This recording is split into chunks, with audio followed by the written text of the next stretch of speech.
Well, ladies and gentlemen, it's a real pleasure to be here, and thank you, Andrew, for that wonderful speech. I normally wander around when I'm speaking, so you may see me over there shortly. I did explain this to Andrew last night, so we put all these chairs in the way, as you can see, so thank you for that. I'm also pleased that there are now 2 other gentlemen in the room, 3 now wearing ties apart from myself, so I'm very relieved about that. I thought I was going to have to take this off shortly. I'm not actually the star of the show today. The star is a 14-week puppy called Fletch. Fletch is just over there, and you hear a clunk. It's Fletcher's bone. Fletch is a guide dog in training, and Melanie, who is looking after him, represents Bob's business, and we're desperately trying to get the Just Giving page up on her website as we speak. So we can introduce you to Fletch a little bit later on, especially if I get too boring. And he's very small, very cute, big paws to grow into. But Crest was my first roundtable, which I'll talk to you about a little bit more earlier. And this is also my first speech since I stopped being a Member of Parliament 3 or 4 weeks ago. So you're another one of my first, so thank you very much. I'm delighted to be a supporter of Crest. I think it's a great organisation, and I think we should start off with a little round of applause for Crest because they've just been licensed by the National Cyber Security Council to become an accredited training provider so that they can help people, particularly with neurodiversity, on the actual security skills and training. So a big round of applause for the work the team's done.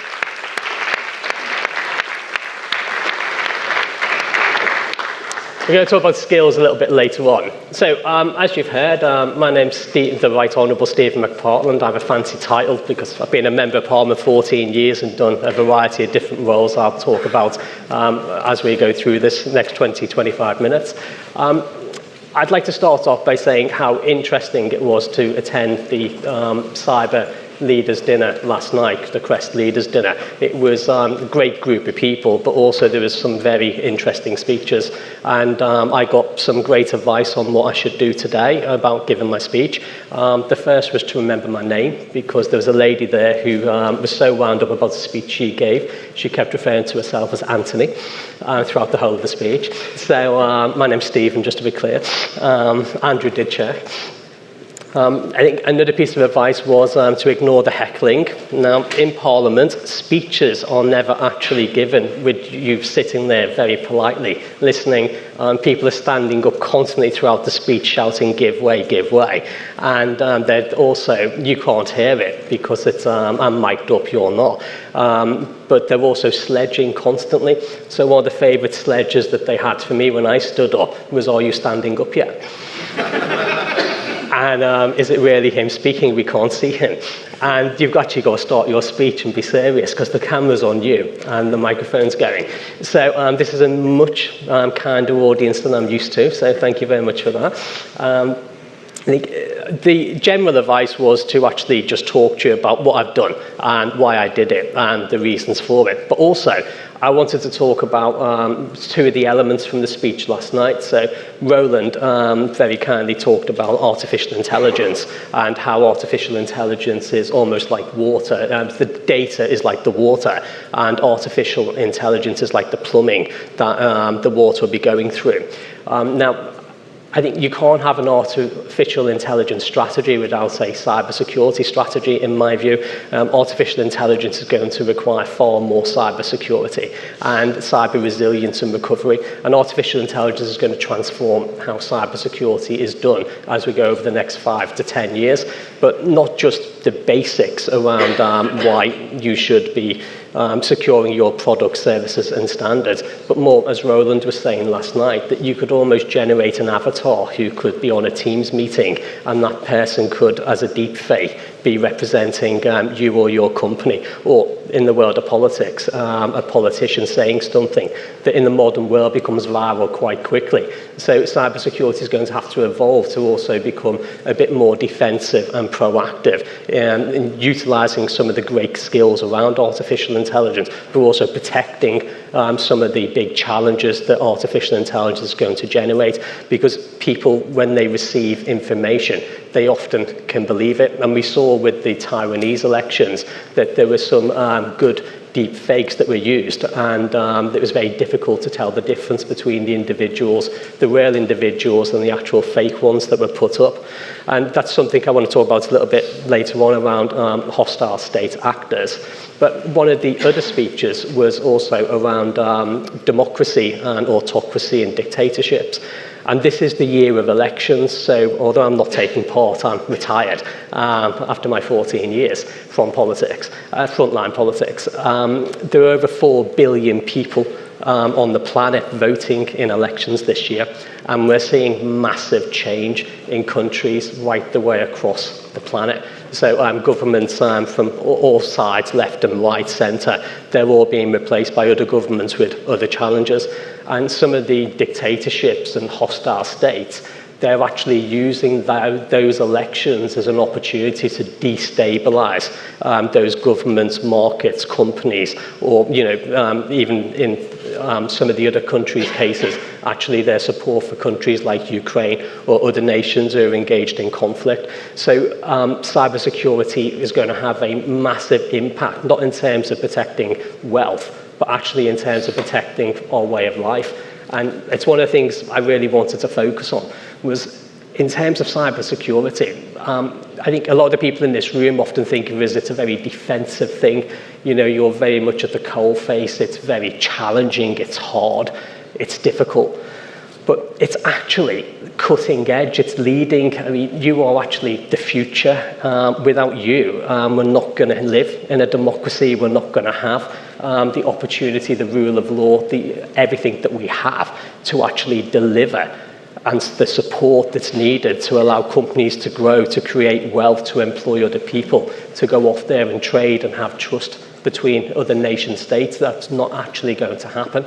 So when we talk about cyber technology, I think a lot of people think of it, and cyber security, they think of it as something that's very negative, it's very reactive, but it's something that should be proactive. So when I'm going to talk about the review shortly, I promise.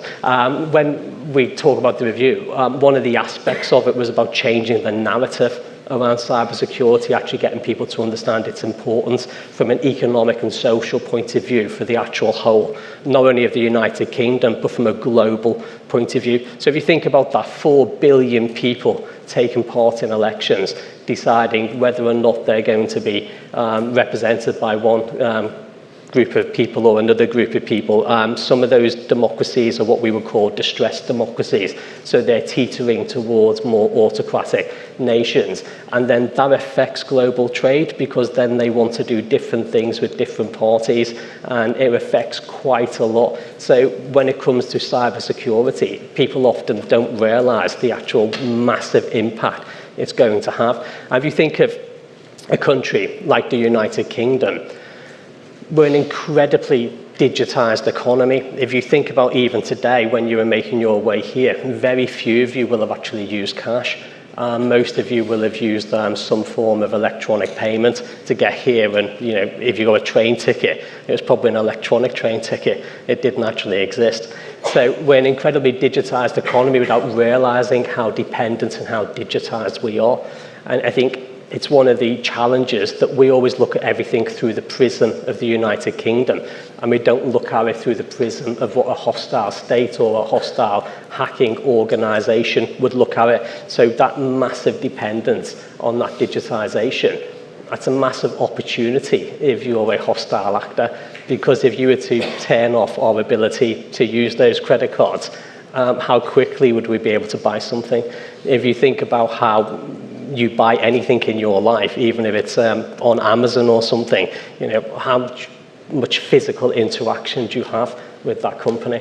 So something as simple as if you were to take down some supermarket's ability to take payments off you, would you have enough food within a week's time?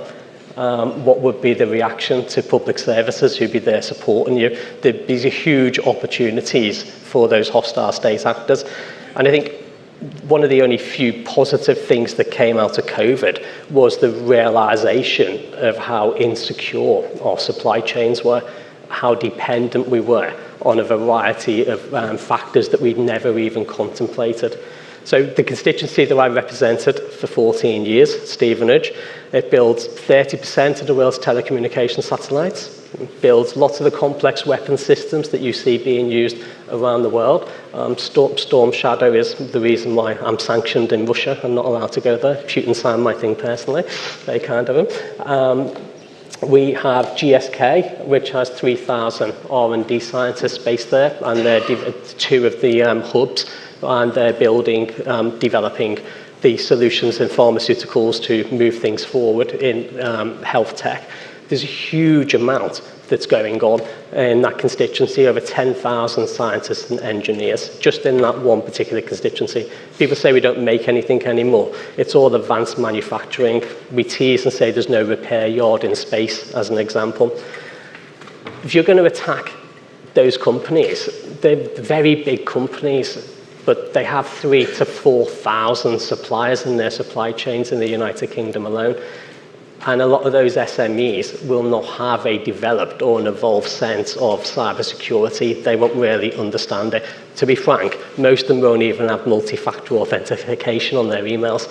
And we saw during COVID, around 85% of my constituents were classified as key workers. We have everything from a bread factory, where a lorry leaves every 90 seconds with loaves of bread. 24 hours a day, 7 days a week, apart from Christmas or Easter. And then you think about, well, what's the supply chain for that? So we then ended up having to keep garages open that could look after the lorry's wheels, because if the lorry's wheels weren't in perfect working order, they couldn't drive out.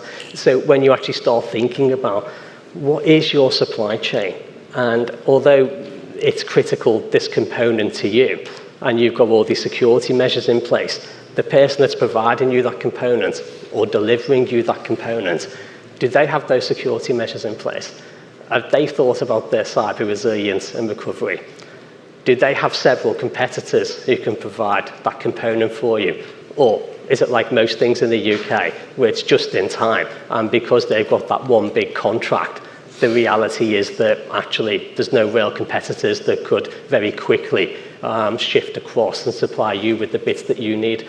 And if you're going to put a £400 million bird into space and you're waiting for somebody to deliver it, the rockets don't really wait for you to rock up with your satellite. It's a big, big logistical operation. And I think that's one of the things that we saw around cybersecurity. So I think the impact on the United Kingdom is so intense, because as an economy, we're not yet cyber resilient. 99% of all businesses in the United Kingdom are SMEs. 99%. That's the actual stock figure. And we know in this room that almost all of them will not be members of CREST. Most of them would have heard of CREST. Most of them will never have done Cyber Essentials. And as we said earlier, they're not even going to have MFA on their emails. But all the big companies, all the brands that you think of, they rely on those 99% of SMEs. And that's what the British economy is built on, the backs of those 99% of SMEs. And I think that's something that we always forget. So when we talk about cyber resilience, we have to think about economic resilience and why we do that. There's another big aspect, which you'll all know far more than I ever could, which is around technical debt. And one of the big challenges inside any company is the amount of technical debt and how you can actually go off and repair that technical debt, the actual cost. And then that brings me to one of the points that we'll talk about a little bit more, about is cyber security inside a company seen as a cost or an opportunity? And we know in this room it's currently seen as a cost. And is cyber security seen as an IT problem, or is it seen as a board level issue? And we all know it's seen as an IT problem at the moment. And that's why we wanted to change the narrative. So what do I think about cybersecurity? Well, I think the cybersecurity is probably one of the most exciting things that the United Kingdom can do. I think it's something we can take a massive global lead in. We can become a cybersecurity global technology superpower. The government did throw nearly $3 billion into the cybersecurity strategy by 2030. So there's a lot of money that went behind it. And there's huge opportunities for us. So we need to change the narrative. So the narrative around cybersecurity has to be that cybersecurity can provide you with a return on your investment investment, there's an opportunity around innovation, around competitiveness, around strategic advantage, around being able to export more, deliver more services. There's huge opportunities. Cybersecurity is an incredibly exciting space to be. I know there are some people here today who are students and others at the start of their career. So I'd like to give you a few little facts that I discovered during the review. The first was that between 2017 and 2023, bearing in mind there was 2 years of COVID and the economy was shutting down in many ways, the number of people who were employed in cybersecurity in a very, very narrow definition, so this is people like yourselves who are practitioners, very narrow definition, went from 31,000 to over 60,000. So that market doubled in size. Now, on the modelling that I had done as part of my review, just using the median models, we estimate that by 2030, that will have gone to 104,000 jobs. And that's just on very basic conservative models. So this is an industry that's doubling in size every 5 or 6 years. And that's the industry you're getting into, huge opportunities. So there's problems with skills, which we'll talk about. If we think about revenues, for 2017 again, cybersecurity firms like yourselves, the revenues on that very narrow definition was around 5.6 billion. They increased to 11.9 billion. We estimate by 2023, we estimate by 2030 on those narrow definitions and just the medium conservative proposals, again, there'll be 24 billion in terms of revenues just in the UK. And that's before we do anything to try and help the industry. And everything of gross value added, something you probably couldn't care less about, but gross value added is the cybersecurity industry's contribution to the UK economy. In 2017, it went from 2.5 billion to 6.5 billion by 2023. And we estimate that that'll be over 12 to 13 billion on those conservative models by 2030. So you're in the midst of an incredibly exciting industry. It's almost a startup industry. You're in the midst of it and you're going to be out there and there's huge opportunities to show global leadership. I'm going to announce something shortly. So just on those revenues, and that's a very narrow definition, if we widen those definitions and we were to use something like managed service providers and the government, I think in 2022 threw 7 to 10 billion pounds just in contracts at managed service providers themselves. On narrow definitions, it's worth far, far more than that. There's 11,500 companies providing those services, 293,000 people in 2022 in full-time equivalent jobs inside managed service providers.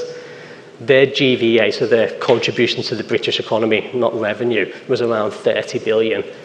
By 2030, it'll be pushing 70 billion. So if you think about the contribution that cybersecurity is already making to the UK economy as an industry, and that's not talking about what we were then talking about earlier about the contribution you make in terms of the social contribution of protecting all these other companies that we were just talking about. So cybersecurity is a huge industry and a huge opportunity. But one of the challenges we have is we get the narrative wrong. We're always talking about defense, security, it always creates friction. And we have to talk about jobs and growth and opportunity, words that people in the boardrooms understand, return on investment. We need to be able to demonstrate to them how we can go out there and we can provide a competitive and strategic advantage for their company, for their country and the UK's point of view. So that's my view on cybersecurity. I think you're very lucky. I'm going to do some stuff on cybersecurity myself. But the reason I'm here is briefly to talk about the McPartland review. And in my world, to get a review named after is really cool. It's dead hard. Just say David Cameron hasn't got one. Or Rishi or Theresa May or Liz. Any of the 5 prime ministers. I've been, throughout my time in Parliament, done a variety of things, which I won't bore you about. They've ranged from everything from, I was able to go to Africa and launch a pneumococcal vaccine to help eradicate pneumonia in children under the age of 5 across the continent. I had the law changed so that asthma inhalers, bronchodilators, the blue Ventolin ones, they could be held in school first aid kits. The only piece of prescribed medication in the UK that can be held in a school first aid kit. It reduced the number of children being admitted to hospital and deaths in schools as a result of being able to get that law change. Took 3 years. I've done a variety of different things. I had over £1 billion of infrastructure investment in my constituency, rebuilt schools, hospitals. It took 7 years. I even got a new platform at my railway station, nearly killed me. So that was Network Rail, the greatest company in the world to work with. it turned out as a new platform, and by the time they finished, it was a 2.5-mile engineering project with a new signaling system, and there's still delays. Never mind. I also, when I was a candidate, I had an idea around life sciences, and we, in 2000, I was elected in 2010. In 2011, I laid the first brick, and now there are 1,500 people work there doing life science projects on the GSK site, and we've invested over £1 billion into there as well, developing those next generation pharmaceutical products, and they have no cybersecurity. So, you know, they're scientists and they're interested in medicines and pharmaceuticals, and they've actually got these products which are incredibly valuable and are going to be curing a lot of the diseases that affect us at the moment. That was just in that area. So there's a huge amount you can do as a member of parliament. And last time I was in an auditorium like this, I was speaking to astronauts from a lot of different countries and their space agencies. I can't tell you why, but the reality is that it was a massive platform for being able to create massive change. I've been a select committee chairman. I did regulatory reform orders, 1/3 of the way making law. Been on the joint committee national security strategy, which looks after the architecture of the intelligence services, things like that. And I was briefly national security minister. I never wanted to be a minister, but I've always had other interests because I wanted to be a commercial member of parliament, somebody who was attached and involved in the business community. So I have 13 years board level experience at the same time with different types of companies, done a variety of different things. And the reason why I'm saying all of that is, in doing all of those things, I think the McPartland review into cybersecurity was one of the things that I enjoyed most. And I mean, I've flown in Chinooks and everything, so, but it really was one of the things I enjoyed most. And that McPartland review was very much around how can we change the narrative? How can we make the UK a global cybersecurity technology superpower? How can we take that lead? What are the opportunities? Now, bear in mind that a lot of the world already respects our finance, insurance, and legal systems. They buy them. They're already out there doing it. And we just want cybersecurity to be that fourth pillar to actually secure the products and services they're already buying. And, you know, we're already the global leader when it comes to insurance, banking and finance. You know, lots of countries model themselves on our systems. They trust us. Trust is a huge part of what goes on. And when it comes to cybersecurity, again, it's around trust. So they want to trust good products.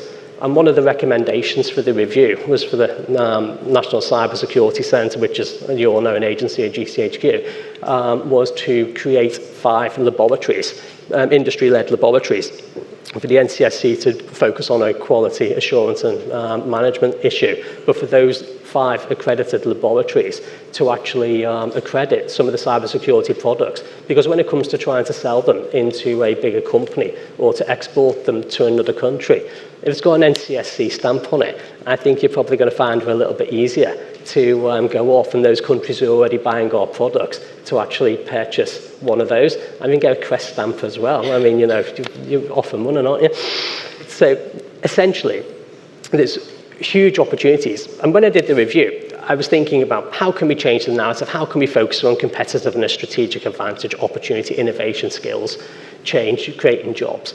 And it became clear quite quickly, I need to speak to some of the cybersecurity professionals very early on. So CREST was my first roundtable. They put it together very quickly, and some of the professionals are in this room and very kindly promised not to heckle, although they are going to tease me later on, and some of them are grinning at me right now.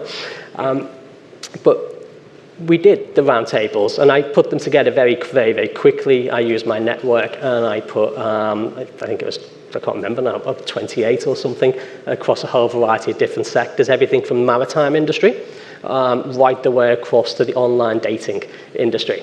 And the reason why I chose online dating was because people are very risk averse in their jobs and very secure. And then 5 minutes later, if they're on a dating website or something else, they'll tell you a bit more information about themselves. And then if you can't get reception here today, you just log on to the free Wi-Fi, even though you tell all the people you work with don't use free Wi-Fi. But because you want to hear from what the kids have done or something else, it's like, oh, I'll just log on the free Wi-Fi. So people's attitude to risk changes depending on your ability to do something. And that's one of the problems we have in the cybersecurity world, which is as we create friction, people don't really want to work with us. They don't actually like the friction that we're creating is like, oh God, that's a pain. I can't believe I've got to do that every 5 minutes. So then they find workarounds or they don't do it. So it creates those issues. But I think we did all these roundtables. I put 350 companies in the roundtables, and those companies represented over 1 million United Kingdom SMEs. It's about 20% of the SMEs in the country. And we were able to do that in 6 to 8 weeks.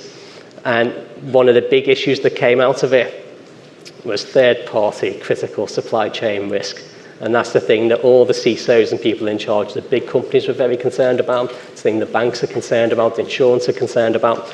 So people use insurance, cyber insurance, to pay away risk or do something else.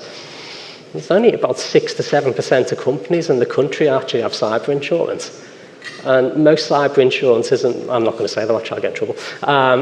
Most cyber insurance may not be worth the paper it's written on because the companies themselves have not done a cyber risk or understood fully what the impact would be on their business. But I'll tell you what the impact's going to be on your business. You don't have the cash flow to survive a cyber incident. That's the impact on the business.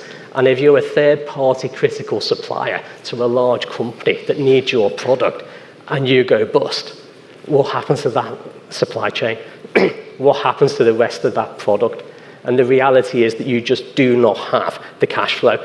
And boards think of cybersecurity. This is one of the big things that came out of the review. They think of cybersecurity as something that is a IT issue. It's not a board level issue. But when you talk to them about, well, do you have, if you were to ask as a non-exec in a meeting, the chief financial officer in a larger company, do we have the cash flow to survive a cyber incident? The first thing they'd say is, well, how much will one cost? And then they'll want to find some insurance as a way of trying to pay away the risk or something else. But most of the insurance will just be around ransomware. That's where most of the product will be. And then that leads us on to another big question that came out around ransomware, was should it be legal or illegal to pay it? So I'll go into that in more detail because I'm up again at 4 o'clock going through the recommendations in more detail. But the point I'm trying to make is on the cyber charter, one of the big recommendations is that we actually go out there and we help these big companies work with their SMEs to understand their supply chain risk and to actually improve those SMEs' opportunities so that they do become more cyber resilient. So we as a nation have to start focusing on not cyber security, but cyber resilience. You know, accept we're going to be attacked, accept it's a cost of doing business in an increasingly digitized economy, but how fast can we recover from an attack? How fast can we respond? And if we start thinking about cybersecurity in those themes and terms, we can be thinking about, well, we can provide you with this suite of services so that, one, it'll protect you from being attacked. If they do get through, this is how you identify your risk. This is how you respond to your risk. This is how you recover from your risk. And most companies don't think about any of the recovery or the response. And I think that's something that we really, really need to focus on. And you'll be delighted to know I got the Treasury to accept that cybersecurity was a essential cost of doing business, which means that it can be CapEx. So on the cyber charter, if we can get it done, it will be tax efficient and it can be written off. So that means that when you're selling your product, it shouldn't be costing the company anything. It should be actually an investment for the company. So it's a huge opportunity. So we're going to be running out of time in 3-4 minutes. So there's a few other bits I want to quickly say, and I'm going to go into more detail in the review going forward. But skills was a big thing that came out of it as well. And I was shocked because I thought that the skills would be, oh, well, you know, people coming out to university haven't got a clue, they don't know how to do the job, blah, blah, blah. That wasn't the case. What actually became the case was that the people doing cyber first and going out to university, they were actually quite well skilled and they needed support and mentoring, but they were quite good. After 5 years, they were in really, really big demand. The big problem was a skills gap of there's not enough people able to do this job, there's not enough companies offering this product when I need it, because we need it when they're being attacked, they're not forward thinking. But the skills gap was actually the mid-level and board level, the senior parts of the companies. They don't understand what questions to ask. They don't understand that they need these products. And what we've got to do as an industry is we've got to be communicating in a much better and stronger way about why you need these products, why they're an essential part of doing business in the new world going forward. So that was a big part of it. Threat intelligence is a huge part of it. We don't have the data sets. One of the recommendations was around we need to share more threat intelligence to security services services with industry and academia and government, we need to agree what a common set of data sets are so that we can understand, how much is ransomware costing us as a nation. The estimate is 1.6% of GDP, so it's not small. It's a massive, massive amount. Now, bear in mind, we spend 2% of GDP on defence, so that just gives you an idea of the levels that we're talking about, and that's just being taken straight out into the hands of criminals and terrorists. So there's huge opportunities for us to actually identify what those data sets are and have them consistent between academia, government, the intelligence services, industry, so that we can, over the next 5-10 years, move forward. There's lots and lots of other things that we can do. But one of the big things that I'm passionate about, and I'm going to announce and I'm going to be doing going forward, is I've launched Green Cyber. So Green Cyber is something that came out of one of the recommendations, listening to people. So Green Cyber is something I'm very personally committed to now, because I think one of the things we can do is we can take a global lead on this as the UK across the world. There's two aspects to Green Cyber. So it's Green Cyber and net zero cyber security. So the first is, how do you secure the equipment that we need as we transition towards a net zero economy by 2050. So the solar panels and the other renewable energies that we're using, should they be secure as a nuclear power station in Sellafield? Now, we'll think probably not, because from a defensive point of view, it won't matter that much. But if the local hospital relies on those solar panels and generations, and that's what's going to keep people alive, maybe they should be as secure. And we need to be thinking about, well, where is the supply chain for that? Where are those products coming in? How are we supporting them? How can we move forward on that? So securing the actual green technology that's required to transition towards a net zero economy is something that I think is a huge opportunity. And then the second big opportunity is actually thinking about the carbon cost of cyber, so the current carbon cost of it. So if you're a large company, you're a B Corp, how do you generate, if you think about the amount of heat and energy that's being used on all the data, for example, you're holding. So we can see a cost in the balance sheet of how much it costs to have those server farms, the energy and everything else, but we can't see an income stream because we don't know the value of the data. But if you were just deleting some of that data, that would probably make your company greener right away, because you'd be expending less energy instantly. That's just one tiny, tiny example, but there's going to be lots and lots of examples of how we could actually come forward with green cyber technology solutions as a nation that then allow us worldwide and globally to actually help a lot of other organizations and companies do that. So I've launched the Green Cyber Research Organization, and it's going to be a not-for-profit, and the idea behind Green Cyber Research is we're going to create a Green Cyber Chart. I'll probably have to talk to CRESTCon and some others about that, and we're going to hopefully over time evolve it into an institute, and so it becomes a global center of learning on how you can do those two different aspects. Work with universities, industry and a variety of others to actually try and become a global strategic lead when it comes to green cyber and technologies. So there's lots and lots of other things that I want to talk to you about, but I'm not allowed to as I've run out of time. But I will be in one of the other rooms at 4 o'clock, and we'll talk more then. But I just wanted to finish by saying the future for cybersecurity is so bright. It is so huge. And what we've got to do is think about how we communicate it. How do we explain to those people you're selling your services to that they need you, not because it's a cost or it's a protection measure. It's an opportunity for innovation and competitiveness and strategic advantage. So thank you all very, very much for listening to me, and hopefully I'll see some of you later on. Thank you.